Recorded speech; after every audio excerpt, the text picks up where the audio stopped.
Henry Harrington married a ghost. At least that was what society whispered when the Duke left his frail, coughing bride at a rotting country estate just 2 days after their wedding. He gave her a title, a drafty roof, and his complete absence. He expected a black-edged letter of condolence within the year. He did not expect to return 3 years later to a home that smelled of rosemary and wood smoke, run by a woman who flatly refused to die. The ink on the parish register took an agonizingly long time to dry. Henry Harrington, Duke of Ashbourne, stared at the dark, wet script of his own name. Beside it, the signature of his new wife trembled. Beatrice Linfield. Or as of 3 minutes ago, Beatrice Harrington. The church was empty, save for the priest Beatrice's heavily indebted father and the cold November draught that rattled the stained glass. There had been no flowers. There had been no music. It was a transaction pure and simple, devoid of the sentimental trappings that usually disguise the brutal commerce of the aristocracy. Lord Linfield required £50,000 to keep his remaining estates out of the hands of creditors. Henry required a wife to fulfill a tedious clause in his late father's will before he could take up a diplomatic commission in Prussia. Henry turned to look at his bride. She was a slight thing swallowed by the heavy grey wool of her travelling gown. Her skin possessed the translucent bruised quality of old porcelain, and her chest rose and fell with a shallow, erratic rhythm. As if on cue, she pressed a linen handkerchief to her mouth and surrendered to a violent, rattling cough. Her shoulders shook. Her father looked away embarrassed, as if her illness were a social faux pas. Henry simply watched her, his expression unreadable. He did not harbour any active malice toward Beatrice. He simply did not have the emotional bandwidth to care. The continent was on the brink of war. His mind was occupied by troop movements, supply chains, and the delicate, lethal chess game of international politics. Marriage was merely another box to check. "The carriage is waiting," Henry said. His voice was a low, resonant baritone that commanded the cavernous space of the empty chapel. Beatrice lowered the handkerchief. Her eyes, a striking shade of pale hazel, met his. They were red-rimmed and exhausted, but surprisingly lucid. She offered no apologies for the interruption. She simply nodded. "I am ready, Your Grace." The journey to Oakhaven took 10 grueling hours. They rode in absolute silence. Henry sat on one side of the velvet-lined carriage reviewing dispatches. Beatrice sat opposite him, shivering, despite the heavy lap robes. Oakhaven was Henry's most remote property, nestled deep in the damp, unforgiving hills of the north. It had not been properly inhabited for 2 generations. It was a place where things were sent to be forgotten. When the carriage finally lurched to a halt in the fading twilight, Beatrice peered out the rain-streaked window. The manor loomed against the darkening sky like a rotting tooth. Ivy crawled up the stone facade, digging its roots into the mortar. Half the windows were dark, and the other half reflected the meagre light of a single lantern held by an elderly servant standing on the cracked front steps. Henry stepped out first. The mud instantly swallowed the soles of his boots. He did not offer his hand to help Beatrice down. His mind was already calculating the distance back to London. She descended the steps unassisted, her boots slipping slightly on the iron grate, and stood beside him in the freezing drizzle. "Mrs. Gable will show you to your quarters," Henry said, barely looking at the house. He turned to face her. "The estate produces a meagre income, but my solicitor will forward an allowance to cover your necessities. I ride for the coast at dawn." Beatrice pulled her cloak tighter around her thin frame. "How long will you be away?" "As long as the Crown requires," Henry replied. He looked down at her. In the gloom, she looked alarmingly fragile. A gust of wind could have broken her. He felt a fleeting, uncomfortable twinge in his chest, not quite pity, but a cold acknowledgement of reality. Her lungs were failing. The doctors in London had given her a year, perhaps less if the winter was harsh. And northern winters were always harsh. "The air here is supposed to be good for the constitution. I trust you will find peace here, Beatrice." It was a dismissal. It was a polite way of saying die quietly and do not cause a fuss. "I understand," she said. Her voice lacked the tremor of her hands. It was flat, resigned. Henry tipped his hat, turned on his heel, and walked back toward the stables where a fresh horse was already being saddled. He did not look back. He told himself it was the pragmatic choice. To linger would be to invite a messy, emotional display, and he abhorred messes. He rode through the wrought-iron gates of Oakhaven as the rain began to fall in earnest, leaving his sickly bride standing in the mud, staring up at a house that was essentially a tomb. Inside, the chill of the manor was absolute. Mrs. Gable, a gaunt woman with weary eyes, led Beatrice through cavernous hallways draped in dust sheets. The air smelled of mildew-cold ash and decay. "His Grace did not inform us of your arrival until yesterday, Your Grace." Mrs. Gable muttered, leading the way with a single flickering candle. "We only had time to prepare the master suite in the east wing. I'm afraid the fireplaces draw poorly." Beatrice followed the housekeeper. Her chest burned with every breath. The dampness of the house seemed to seep directly into her bones. When she was finally left alone in a massive drafty bedroom dominated by a heavily carved four-poster bed, she sat on the edge of the mattress. She did not cry. Crying required air, and she had none to spare. She looked around the gloom. She knew exactly what Henry Harrington thought of her. She was a broken thing, purchased for a title, discarded in a ruin. She laid her head back against the musty pillows, pulled the thin blankets up to her chin, and let the fever take her. The first 3 months at Oakhaven were a blur of delirium and agony. Winter arrived with a vengeance, burying the manor in thick, suffocating snowdrifts. The wind howled through the loose window panes, carrying the biting cold directly into the house. Beatrice nearly died in January. The fever spiked, turning her skin to fire and her mind to ash. She spent weeks suspended in a hallucinatory haze, coughing until she tasted copper sweating through the rough linen sheets. Mrs. Gable and the few remaining staff, a groundsman named Thomas and a scullery maid named Mary, tended to her with a grim practiced detachment. They had seen people die of the wasting sickness before. They kept the weak fire burning and forced thin chicken broth down her throat, waiting for the inevitable morning when they would find her cold. But the inevitable morning never came. Sometime in late February, the fever broke. Beatrice woke up. She was devastatingly weak, her collarbones sharp enough to cut glass, but her mind was entirely clear. She looked up at the water-stained canopy of the bed. She listened to the rattling of the loose window frame. She felt the heavy, suffocating dampness of the room. A profound, white-hot clarity washed over her. She was not going to die. Not here. Not in this miserable, freezing room waiting for a husband who had already written her off as a casualty of his convenience. "Mrs. Gable!" Beatrice rasped her voice, sounding like dry leaves over stone. The housekeeper, dozing in a chair by the dying fire, jerked awake. "Your Grace, get me out of this bed, and get me out of this room." It took 2 days to orchestrate the move. Beatrice, leaning heavily on Mary's shoulder, forced herself out of the cavernous, unheatable master suite. She walked the corridors of Oakhaven, ignoring the agonizing burn in her lungs, until she found what she was looking for. It was a smaller bedroom on the ground floor facing south. It had a modest hearth, heavy oak-panelled walls that trapped the heat, and a large window that caught the pale winter sun. "This one," Beatrice declared, leaning against the doorframe, breathless but resolute. "But Your Grace, this is a housekeeper's parlour. It isn't fit for a duchess," Mrs. Gable protested. "I don't need a duchess's room," Beatrice replied, gripping the wood to steady herself. "I need a room that doesn't actively try to murder me. Move my things." That was the turning point. Beatrice stopped acting like a dying woman and started acting like a living one who happened to be sick. She reviewed the household ledgers. The allowance Henry's solicitor sent was small, but it was consistent. However, under the previous absent management, it had been squandered on useless things polished for silver, that no one used expensive candles for rooms that were never entered. Beatrice cut the waste immediately.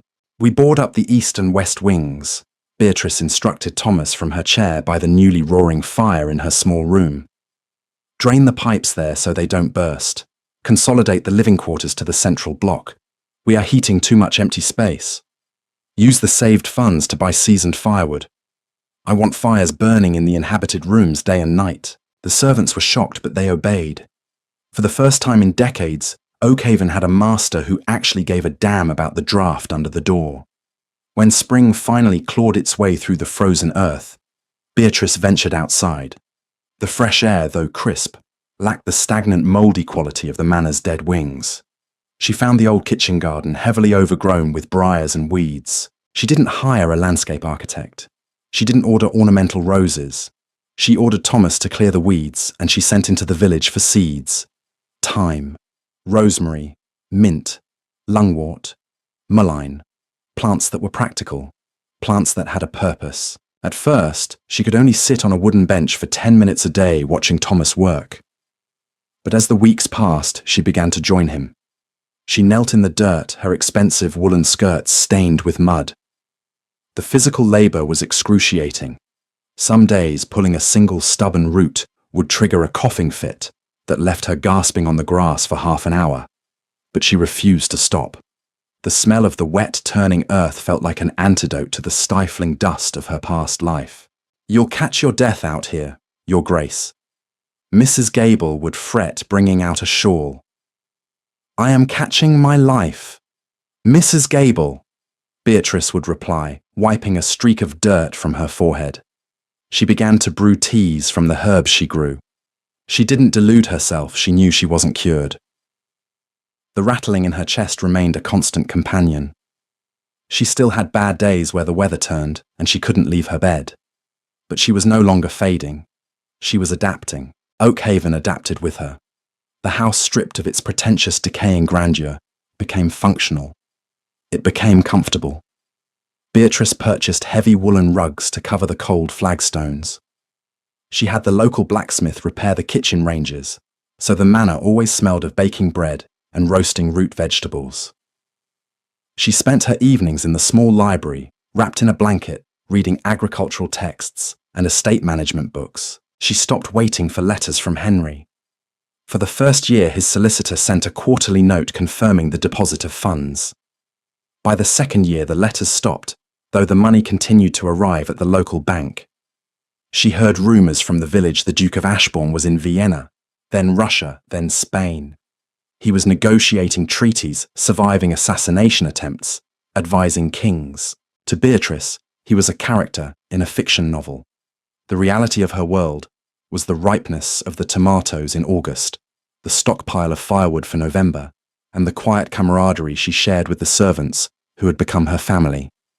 She had taken an empty, rotting shell and filled it with warmth. She had forged a life out of the scraps she was given. She didn't need a husband. She had a home. 3 years.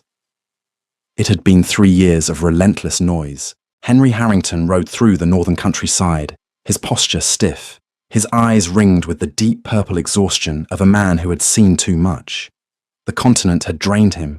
He had spent 36 months wading through the muck of European politics, negotiating borders over tables stained with wine, sleeping in military tents, and stepping over the bodies of men he had ordered into battle. He was celebrated as a hero in London. The crown had showered him with accolades. He had stayed in the city just long enough to appease his monarch, and then he had fled. The grand ballrooms felt suffocating.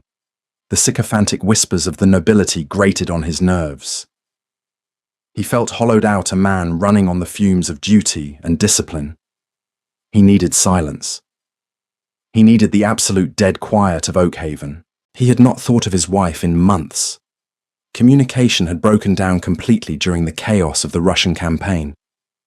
The last report he had received from his solicitor over a year ago was that funds were still being drawn.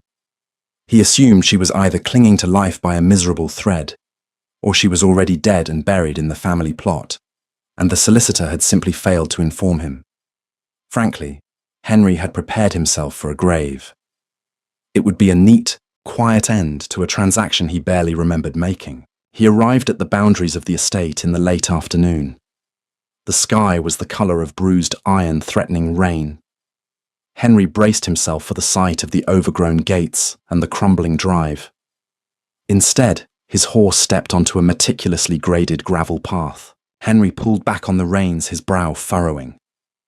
The massive wrought iron gates, which had been rusting off their hinges 3 years ago, were upright, scraped clean of rust, and painted a stark, protective black. The massive oak trees lining the drive had been pruned back, letting light filter onto the path. He spurred his horse forward, a strange sense of disorientation gripping him. This was not the abandoned ruin he had left behind. As the manor came into view, the disorientation deepened into profound shock. The house was not fully restored. The east and west wings were clearly shuttered and boarded, but the central block was alive. The windows were clean, catching the afternoon light. The climbing ivy had been hacked away from the stonework, preventing further rot. And from the chimneys, thick white plumes of wood smoke drifted into the sky, carrying the distinct savoury scent of roasting meat and burning applewood. Henry dismounted by the front steps. There was no mud. The flagstones had been scrubbed and levelled. He tied his horse to an iron ring and pushed open the heavy oak front door. He did not knock. It was his house after all. He stepped into the foyer. The damp, sepulchral chill he remembered was gone. The air inside was genuinely warm. A thick woven runner covered the cracked floorboards. A vase of dried lavender and yarrow sat on a polished entryway table. The silence he had craved was absent. Instead, he heard the low hum of voices from the direction of the kitchens and the rhythmic thump of a chopping knife against a wooden block. Henry unbuttoned his heavy riding coat, feeling entirely like an intruder. He walked down the corridor, his boots muffled by the rugs. He passed the grand drafty drawing room, its doors firmly locked, and gravitated toward the warmth radiating from the back of the house. He found her in the estate office, a room he didn't even know existed. The door was slightly ajar. Henry stopped in the frame. Beatrice was standing at a heavy oak desk, leaning over a spread of architectural plans and household ledgers. She was not the ghost he had left in the mud. She was still slender, perhaps even painfully so, and her skin retained that striking paleness. But she was not fragile. She wore a practical dark green day dress, devoid of lace or frills, the sleeves pushed up to her elbows. Her hair, which he vaguely remembered as a limp brown mass, was pinned up in a ruthless, efficient knot, though several strands had escaped to frame her face. She was tracing a line on a map, with an ink-stained finger muttering something to Thomas the groundsman, who stood respectfully beside her. "The drainage in the lower paddock won't hold if we get another heavy freeze," Beatrice was saying, her voice clear, lacking the wet rattle that used to interrupt her every syllable. "We need to dig the trenches deeper before November. Use the funds we saved from the barley crop." "Yes, Your Grace," Thomas said. Henry cleared his throat. The sound was loud in the quiet room. Thomas spun around, his eyes widening. He immediately snatched his cap from his head and bowed stiffly. "Your Grace, my lord, we did not know." Beatrice froze. Slowly she lifted her head from the desk. She looked at him. Henry looked back. The silence stretched heavy and taut as a bowstring. Henry saw the immediate flash of recognition in her hazel eyes, followed instantly by a wall of guarded calculation. She didn't gasp. She didn't swoon. She looked at him with the precise measuring gaze of someone evaluating a sudden, unexpected problem. He took in the dirt under her fingernails, the ink smudge on her jaw, the absolute authority with which she occupied the room. She looked magnificent. She looked entirely real. "You're alive," Henry said. The words slipped out blunt and stupid. It was not a greeting. It was an accusation of reality against his expectations. Beatrice stood up straight. She reached for a linen handkerchief resting on the desk, a reflex Henry noticed, but she didn't cough. She folded her hands over her ledgers. "I apologize for the inconvenience, Your Grace." Beatrice replied, her voice smooth, perfectly polite and cold as the northern winter. "I realize a widow's weeds would have been much less trouble for you to deal with." Henry flinched internally. The hit was direct, and it was entirely earned. He stepped fully into the room, the scent of rosemary and old paper hitting his senses. "I did not mean—" He stopped. He was a diplomat who had talked down hostile generals, yet he found himself scrambling for words. "The house. It is different." The house is functional, Beatrice corrected him. She turned to the groundsman. That will be all for today, Thomas. Please see to His Grace's horse. Yes, Your Grace. Thomas scrambled past Henry, desperate to escape the suffocating tension in the room. When they were alone, Henry took another step forward. He looked at the ledgers. He looked at the neat stacks of receipts. He looked back at his wife. She was watching him, entirely unyielding, a ruler defending her borders from a foreign invader. I expected ruins, Henry said quietly, dropping the pretense of formal distance. He was too tired for lies. You left ruins? Beatrice answered, her chin lifting a fraction of an inch. I simply refused to be buried under them. Henry stared at her, feeling a strange, unfamiliar tightening in his chest. It wasn't the hollow ache of war or the cold dread of politics. It was something entirely new. He had returned to Oakhaven seeking an empty tomb to hide in. Instead, he had walked into a fortress, and he was standing face to face with the woman who had built it. I have returned, Beatrice. He said, the reality of the statement settling over him like a heavy cloak. She didn't smile. She didn't welcome him. She merely looked him up and down, noting the grey at his temples and the weariness in his shoulders.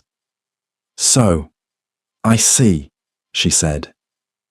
We will have to find you a room. The East Wing is boarded up. Dinner was a quiet utilitarian affair, served not in the cavernous state dining room, but in a small panelled breakfast parlour near the kitchens. Henry sat at the head of the modest oak table. It was the only concession to his rank that the house was willing to make. Everything else belonged to Beatrice. He watched her carefully as she served herself a portion of roasted root vegetables and a slice of thick, crusty bread. The fine porcelain plates of his ancestors had been replaced by sturdy, unchipped stoneware. The silver cutlery was gone, replaced by simple ironware that did not require hours of laborious polishing. Mrs. Gable poured the wine, a cheap, robust red from the village, rather than the imported clarets Henry was accustomed to drinking in London. The East Wing will remain closed, Beatrice stated, breaking the silence. She did not look up from her plate. We do not have the coal to heat it, nor the staff to clean it. Mrs. Gable has prepared the blue guest chamber for you on the ground floor. It shares a chimney stack with my parlour, so the fire draws well. Henry cut his bread. It was heavy, dense with oats, and entirely satisfying. I see you have reorganized my household completely. I reorganized a mausoleum into a home, Beatrice corrected him smoothly. She took a sip of her wine. If you prefer the grandeur of freezing to death in the master suite, I can have Thomas unlock it for you tomorrow. But you will have to fetch your own firewood. Henry paused, his knife resting against the stoneware. 3 years ago, she would never have spoken to him this way. 3 years ago, she had barely spoken at all, suffocating under the weight of her failing lungs and his terrifying indifference. He looked at her throat, noting the faint, rapid pulse beating beneath her pale skin. She was still sick. He could hear the shallow, careful way she drew breath, ensuring she didn't inhale too deeply and trigger a coughing fit. But she was no longer a victim. The blue chamber will be fine, Henry said. A flicker of surprise crossed Beatrice's eyes, gone as quickly as it arrived. She nodded once. The next morning, Henry woke to the sound of rhythmic thumping. He dressed in simple riding clothes, stepping out of the blue chamber to find the house already humming with purposeful activity. He walked toward the kitchens, intending to order Thomas to saddle his horse so he could inspect the boundaries of the estate. He found Thomas in the courtyard repairing a broken wagon wheel. Thomas, saddle my bay. I ride out in 20 minutes, Henry commanded. Thomas paused, the heavy wooden mallet resting against his knee. He looked at Henry, then looked nervously toward the estate office window. I beg your pardon, Your Grace, but I must ask Her Grace first. She instructed me to fix the axle before noon so we can transport the winter squash to the village market. Henry stared at the groundsman. He was the Duke of Ashbourne. He owned the ground Thomas stood on, the mallet in his hand and the horse in the stable. A sharp reprimand formed on his tongue, the instinct of a military commander whose orders had just been questioned by a subordinate. But the reprimand died in his throat. He looked at the estate office window. He saw the flicker of a lantern inside. He had abandoned this estate. Beatrice had saved it. And loyalty, Henry knew better than anyone, was not a legal right. It was earned in the trenches. "Finish the wheel, Thomas," Henry said quietly. "I will saddle the horse myself." He spent the next 3 days realizing exactly how superfluous he was. He was an apex predator, wandering through a highly efficient closed ecosystem. He tried to review the household accounts, pulling the heavy ledgers from Beatrice's desk when she was in the garden. He sat in her chair, tracing the columns of numbers with a critical eye, expecting to find the chaotic math of a woman uneducated in estate management. Instead, he found a masterpiece of pragmatic survival. Beatrice had leased the neglected lower pastures to a neighboring sheep farmer in exchange for a percentage of the wool and meat, eliminating the need to hire shepherds they couldn't afford. She had sold the ornamental lead from the ruined fountain to pay for the slate needed to patch the roof. It was ruthless, unsentimental mathematics. "If you are looking for missing funds, you won't find them." Henry looked up. Beatrice was standing in the doorway, a basket of freshly cut thyme hanging from her arm. Her boots were caked in mud. She looked entirely unapologetic. "I am not auditing you, Beatrice," Henry said, closing the ledger. "I am trying to understand how my estate functions. It functions because we don't waste time or heat," she replied, stepping into the room and setting the basket on a side table. The sharp, clean scent of the herbs filled the small office. "And we don't spend money on appearances." She walked over to the desk, her movements deliberate, leaning slightly against the heavy wood, as if to steady herself. "If you intend to stay your grace, you must understand that Oakhaven cannot support the lifestyle of a duke. There are no valets. There are no footmen. If you drop a coat on the floor, it will stay there until you pick it up. I have spent the last 2 years sleeping in canvas tents and eating salted pork that tasted of gunpowder." Henry said, his voice dropping to a low, quiet timbre. "I do not require a valet." He stood up, towering over her. Despite her fierce posture, she was still so physically slight. He could see the exhaustion pulling at the corners of her eyes, the dark shadows that makeup could not hide. "I am not here to undo your work, Beatrice," Henry said carefully, treating the conversation with the same delicacy he would a hostile treaty negotiation. "I am simply here." Beatrice looked at him, her hazel eyes searching his face for the lie. She found none. She pressed her lips together, her jaw tight. "Then stay out of my way." By the 3rd week, the tension in the manor shifted from a sharp, brittle hostility to a cautious, watchful neutrality. Henry kept his word. He stayed out of her way. He chopped firewood. He repaired the hinges on the heavy oak doors that Thomas lacked the strength to lift. He rode the perimeters of the estate, noting the structural repairs Beatrice had prioritized and the ones she had been forced to abandon due to lack of funds. He watched her. He learned the rhythm of her illness. He learned that the damp mornings were the worst for her. She would remain in her parlor until the sun burned the dew off the grass, drinking copious amounts of a foul-smelling mullein tea.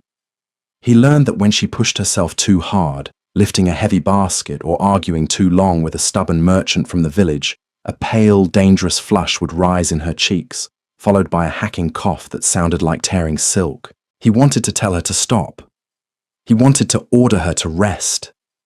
But he knew she would look at him with those flat, cold eyes and remind him he had forfeited the right to command her health 3 years ago.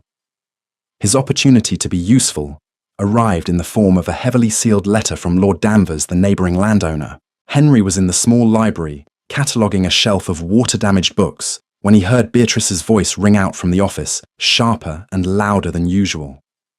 He walked down the corridor and found her standing over her desk, her hands trembling with fury as she stared at a piece of parchment. Mrs. Gable stood nearby, wringing her apron. "He cannot do this," Beatrice said, her voice catching on a rough cough. She pressed her handkerchief to her mouth, forced the cough down, and slammed her hand against the desk. "He is choking the lower stream. The mill will run dry by August." Henry stepped into the room. "What is the problem?" Beatrice glared at him, ready to dismiss him, but the sheer frustration in her eyes won out over her pride. She shoved the parchment across the desk. "Lord Danvers.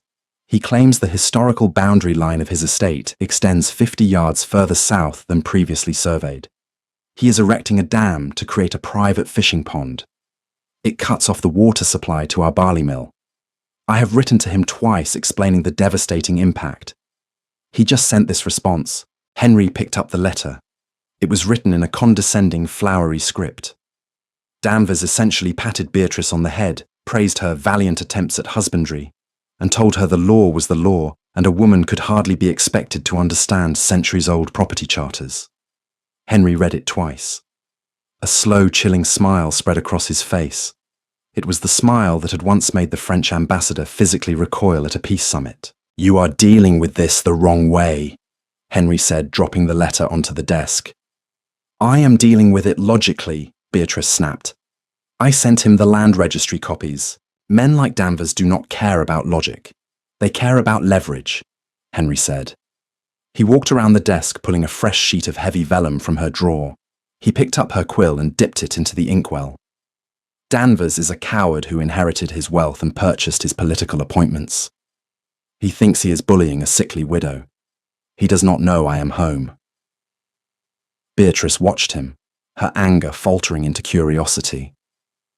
"What are you doing?" "I am politely reminding him of his place." Henry murmured, his hand flying across the parchment in sharp, aggressive strokes. He didn't threaten Danvers with a lawsuit. He didn't mention the stream. He simply wrote a brief, exquisitely polite note informing Lord Danvers that the Duke of Ashbourne had returned to residence, and that Henry was very much looking forward to discussing Danvers' recent highly irregular tax evaluations in the House of Lords. He added a postscript asking after Danvers' nephew, whose gambling debts in London Henry had conveniently purchased before leaving for the continent. Henry signed it with a flourish, pressed his heavy ducal seal into the red wax, and handed it to Thomas, who had been hovering by the door. "Deliver this to Danvers Hall. Wait for a response." 2 hours later, Thomas returned with a stammering, frantic apology from Lord Danvers, promising the dam would be dismantled before nightfall. Beatrice read Danvers' panicked response. She looked up at Henry, who was sitting in a leather wingback chair, calmly cleaning his boots with a rag. "That was blackmail," she said. "That was diplomacy," Henry corrected smoothly, not looking up from his boot. A heavy, profound silence settled over the room. For the first time since his return, the air between them did not feel weaponized. It felt like a shared trench. "Thank you," Beatrice said quietly. Henry stopped polishing. He looked at her, his expression softening just a fraction. "You built the mill, Beatrice. I merely protected the water." The fragile truce shattered 3 days later when the weather turned. A brutal, unseasonal storm swept down from the northern hills, bringing torrential, freezing rain. Henry was in the stables when the downpour began. He secured the horses and ran back to the manor, expecting to find Beatrice safely by the hearth. Instead, he found the front door wide open. Mary, the scullery maid, was frantically gathering soaked rugs in the foyer. "Where is she?" Henry demanded, dread pooling in his stomach. "The herb garden, Your Grace." The drainage ditch overflowed. She went to dig it out. Henry didn't wait. He sprinted out the back doors into the blinding rain. The wind whipped the cold water into his eyes. He found her kneeling in the freezing mud, wielding a heavy iron spade. She was soaked to the bone, her hair plastered to her skull, hacking desperately at the earth to divert the water away from the fragile seedlings she had spent months cultivating. She wasn't coughing. She was suffocating. She dropped the spade, her hands flying to her chest as her body violently convulsed, trying to draw air through lungs filled with fluid and cold. "Beatrice!" Henry reached her in 3 strides. He didn't ask for permission. He didn't care about boundaries. He scooped her up from the mud. She weighed nothing. She felt like a bundle of wet, freezing twigs in his arms. She fought him blindly for a moment, a panicked, drowning animal, before her head fell back against his shoulder, her lips turning a terrifying shade of blue. He kicked the back door open and carried her straight to her parlour. "Mrs. Gable! Get hot bricks towels now!" Henry roared, his voice echoing through the house, with the absolute authority of a man commanding a battlefield. He set her down on the rug before the roaring fire. He didn't wait for the maids. His hands were shaking, but his movements were precise. He unbuttoned her soaked woolen cloak, stripped off the freezing outer layers of her dress, and wrapped her in the heavy dry blankets from her armchair. Mrs. Gable rushed in with a warming pan and hot stones. Henry packed them around Beatrice's shivering body. He knelt beside her, pulling her upright against his chest, supporting her weight as she finally managed to drag a ragged, agonizing breath into her lungs. "Breathe," Henry whispered, his mouth pressed against her damp hair. He held her tight, grounding her trembling frame with his own heat. "Just breathe. I have you. You're all right." She coughed, a wet, terrible sound that rattled against Henry's ribcage. But as the heat from the fire and his body seeped into her, the blue tint slowly faded from her lips. She closed her eyes, exhausted, terrified, and utterly reliant on the man she had sworn she didn't need. Henry didn't let go.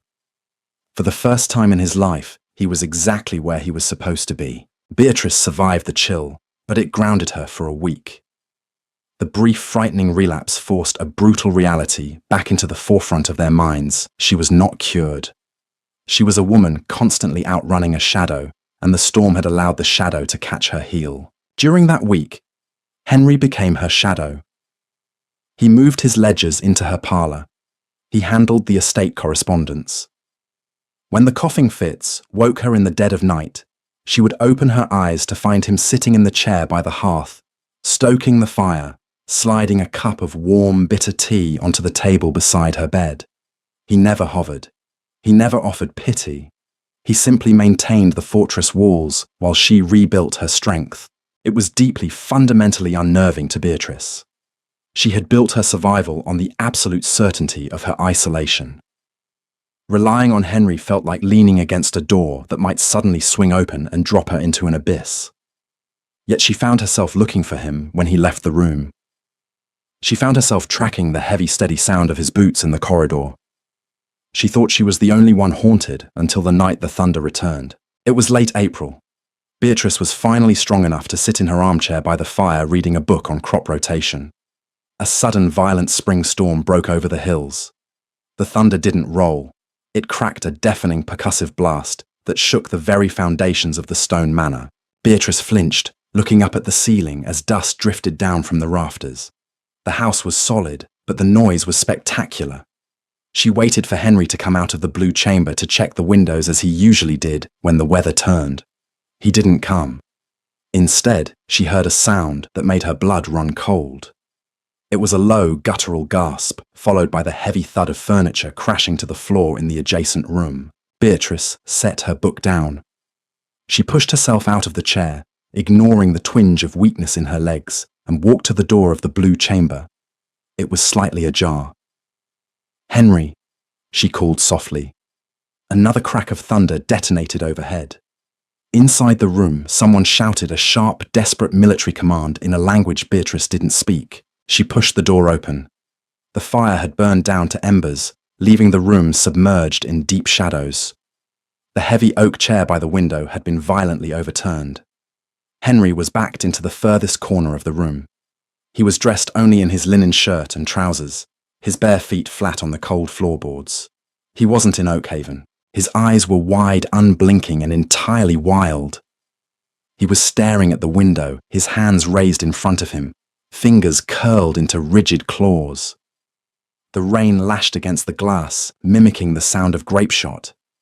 Every time the lightning flashed, Beatrice saw the stark, naked terror on the face of the Duke of Ashbourne. "Hold the line!" Henry whispered, his voice cracking, completely devoid of its usual resonant authority. He was shivering violently.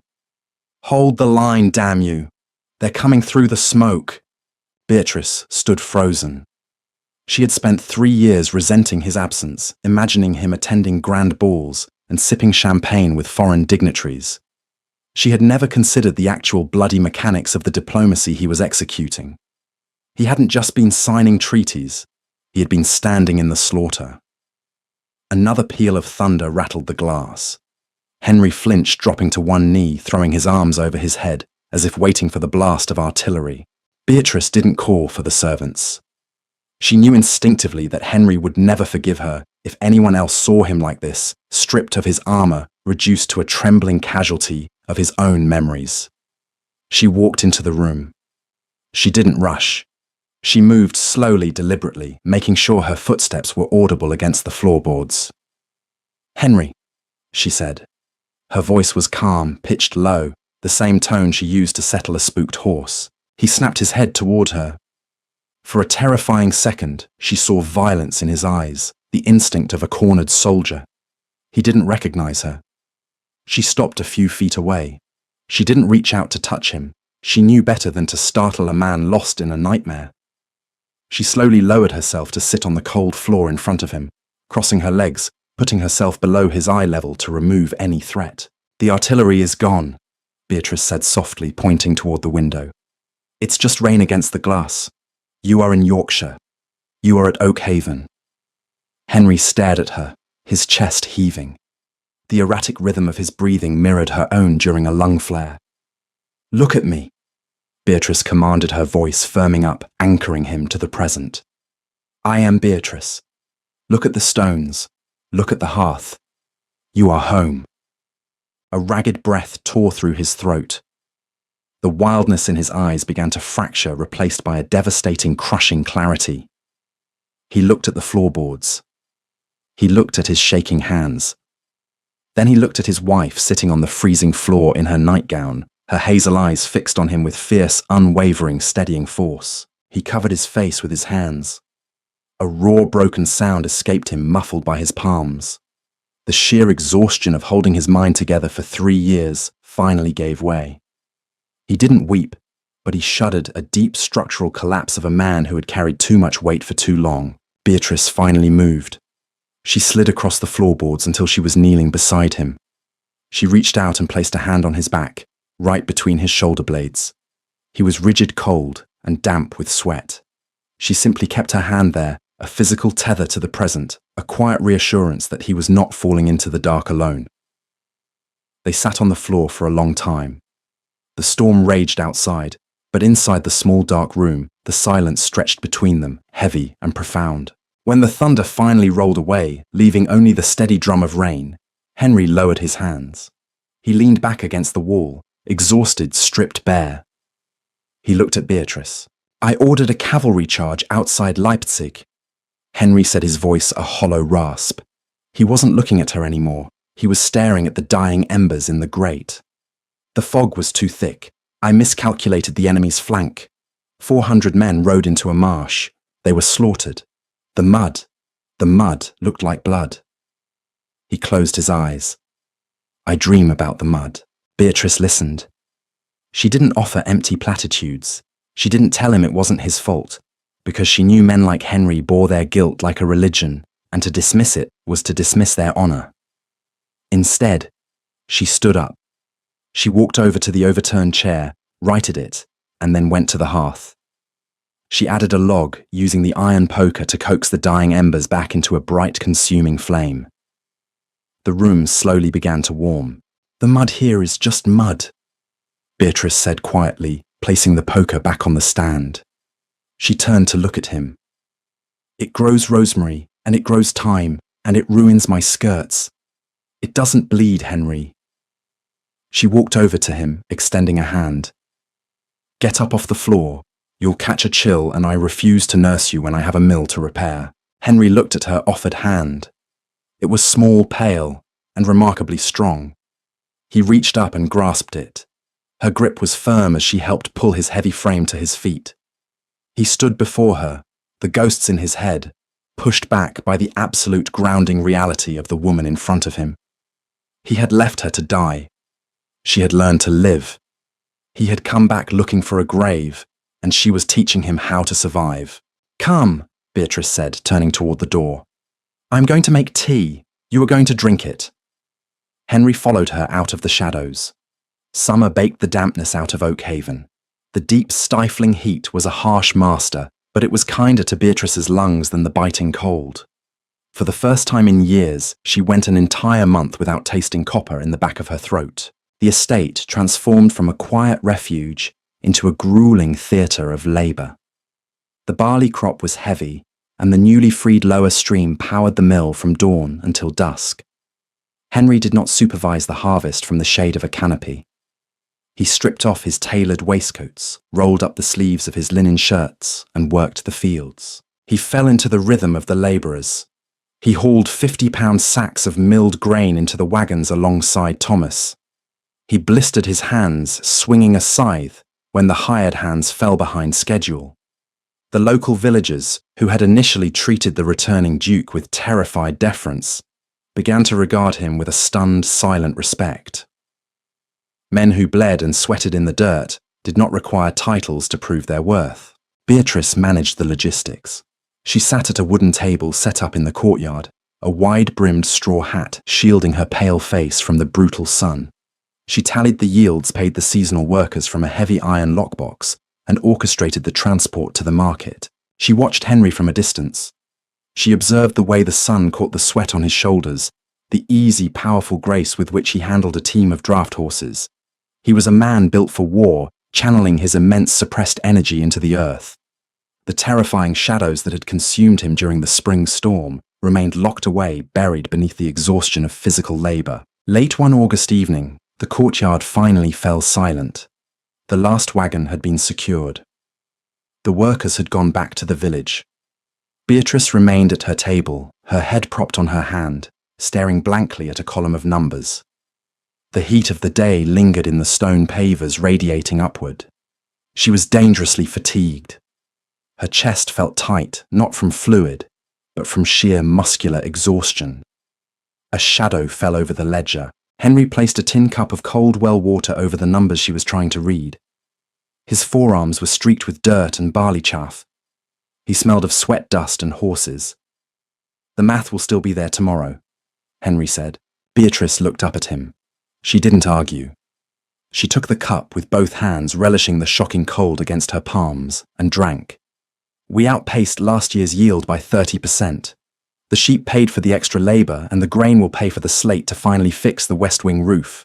"We don't need the west wing," Henry said. He pulled up a stool opposite her and sat heavily, resting his elbows on his knees. "The central block is secure. Save the silver for the winter coal. Let the west wing rot." Beatrice traced the rim of the tin cup. "I thought a duke required at least one grand hall to entertain his peers." Henry let out a low, humorless exhale. "My peers would take one look at my hands and assume I've gone mad." He turned his palms upward. They were calloused, scraped raw in places, and permanently stained with soil. "Let them stay in London. I have no interest in entertaining ghosts." He looked across the table at her. The twilight softened the sharp angles of her face. She looked tired, but there was a fierce, undeniable vitality humming beneath her skin. She was no longer the fragile girl shivering in a drafty chapel. She was the architect of his salvation. "You look well, Beatrice," he said quietly. It was not a compliment born of polite society. It was a factual, profoundly relieved observation. Beatrice met his gaze. The silence between them had changed over the summer. It was no longer a battleground of unsaid accusations. It was a space they occupied together, comfortable and dense. "I am surviving," she replied. "You are leading," Henry corrected. He reached across the table. He didn't ask for permission. He simply placed his large, rough hand over hers, trapping the tin cup between them. His skin was incredibly warm. "And I am following." Beatrice looked down at their joined hands. A year ago, the touch of her husband would have terrified her. Now it anchored her. She didn't pull away. She turned her hand, slightly lacing her thin fingers through his.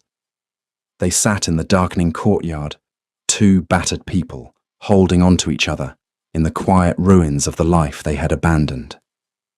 The outside world finally breached the walls of Oakhaven in November, exactly 4 years, to the day after their wedding. The frost was thick on the ground, turning the estate into a landscape of stark white and brittle brown. Beatrice was in the kitchen instructing Mary on the proper way to cure the winter hams when she heard the unmistakable clatter of hooves on the frozen gravel of the main drive. It was not the slow, heavy tread of a draft horse. It was the sharp, frantic rhythm of a gallop, She walked to the front foyer, wiping salt from her hands onto her apron. Henry was already at the door, pulling it open. A rider in the deep blue and gold livery of a royal courier stood on the steps, his horse blowing violently in the cold air.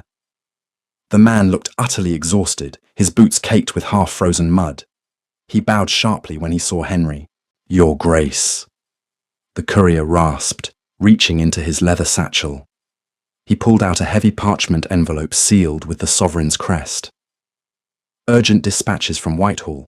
The Prime Minister expects your immediate reply." Henry took the letter. He didn't break the seal. He simply stared at the wax, his jaw clenching so tight, Beatrice could see a muscle jumping in his cheek. The sight of the royal crest seemed to drain the colour from his face, dragging him back into the cold, calculating world he had spent the last 6 months trying to sweat out of his pores. "Thomas will show you to the kitchens. Get warm. Feed your horse." Henry told the courier, his voice entirely devoid of emotion. He closed the door. He stood in the foyer, the heavy envelope hanging from his hand like a dead weight. Beatrice felt a cold, jagged stone drop into her stomach. She knew exactly what that letter was. She had always known this day would come. A man like the Duke of Ashbourne was not permitted to disappear into the Yorkshire hills forever. He was a weapon, and the Crown eventually always came to collect its arsenal. The defensive walls she had carefully lowered over the summer slammed back into place. It was a survival reflex. If she felt nothing, his departure could not break her. "I will have Mrs. Gable prepare your trunks," Beatrice said. Her voice was perfectly flat. It was the voice of the housekeeper, not the wife. "The roads to London will be treacherous by next week. You should leave by dawn." Henry snapped his head toward her. His eyes were wide, filled with a sudden, sharp anger. "You don't even know what the letter says." "It says they need you," Beatrice replied, untying her apron and laying it neatly on the entryway table. "The French are restless, or the Russians are demanding new borders. It doesn't matter. You are the Duke of Ashbourne. They have a war, and they need you to fix it. Your duty is to the Crown." "My duty?" Henry repeated, his voice dangerously low. "Yes." She refused to look at his face. She looked at the polished floorboards. "You have played the farmer for a season. You have paid your penance for leaving me here. Your conscience is clear, Henry. You are free to go." She turned to walk back toward the kitchens. She needed to be away from him. She needed to calculate the household budget, minus his heavy physical labour. She needed to figure out how to pay for the wood chopping. Henry moved faster than she thought possible. He crossed the foyer in 3 strides and caught her arm. He didn't hurt her, but his grip was absolute. He spun her around to face him. "Stop," he commanded. Beatrice looked up, her hazel eyes blazing with a sudden defensive fury. "Let go of me. You have a carriage to pack." Henry didn't let go. He raised his other hand, showing her the sealed envelope. He didn't open it. He walked toward the heavy stone fireplace in the drawing room adjacent to the foyer. A small fire was burning in the grate to keep the dampness at bay. He tossed the unopened letter directly into the flames. Beatrice gasped, stepping forward. "Are you insane? That is a royal dispatch." "I don't care," Henry said, watching the thick parchment curl and blacken as the fire consumed the sovereign's wax. He turned to face her. The anger in his eyes had burned away, leaving behind a fierce, uncompromising clarity. "I spent my entire adult life trading away pieces of my soul to keep kings on their thrones," Henry said, his voice ringing through the quiet hall. "I ordered men to die in the mud for borders that changed a week later. I have given the Crown my youth, my peace of mind, and my sanity." He closed the distance between them, stopping mere inches from her. He looked down into her startled eyes. "I am not going back to London," Henry said. "I am not going back to the grand balls, and I am not going back to the slaughter. I do not care if the continent burns." Beatrice's breath hitched. The jagged stone in her stomach began to fracture. "Henry, they will strip you of your commissions. They will call you a coward." "Let them," he said softly. He reached out his rough, calloused hands, framing her face. His thumbs gently brushed the sharp line of her cheekbones. "I left a dying girl in a tomb because I was a coward. I came back to find a queen ruling a fortress. You built this home out of dirt and sheer stubborn defiance. You saved my estate, Beatrice, and then you saved me." Beatrice's throat tightened. The urge to cough rose born of sudden, overwhelming emotion, but she swallowed it down. Her eyes filled with hot, uninvited tears. "I am still sick, Henry. The winter will always be hard. I cannot promise you I won't." She couldn't finish the sentence. "I don't want a promise of eternity," Henry whispered, leaning his forehead against hers. "I want today. I want tomorrow. I want to freeze in the mud with you trying to save the barley. This is my home, Beatrice. You are my home, and I am never leaving you again." Beatrice closed her eyes. The last of her cynical armor cracked and fell away. She reached up, gripping the rough linen of his shirt, and finally, after 4 years of cold isolation, she leaned her full weight against him. He held her tight, a permanent fixture against the coming winter. The house around them was quiet, smelling of wood smoke, and Rosemary fiercely alive and completely whole. Thank you for listening to the final chapter of The Duke Left His Sickly Bride. In an empty manor, when he returned, he found the home he needed. Henry and Beatrice's journey proves that the strongest love isn't found in grand ballrooms, but built through shared struggles, quiet resilience, and the courage to rebuild. If this grounded emotional story resonated with you, please hit the like button and share this video with a fellow historical romance lover.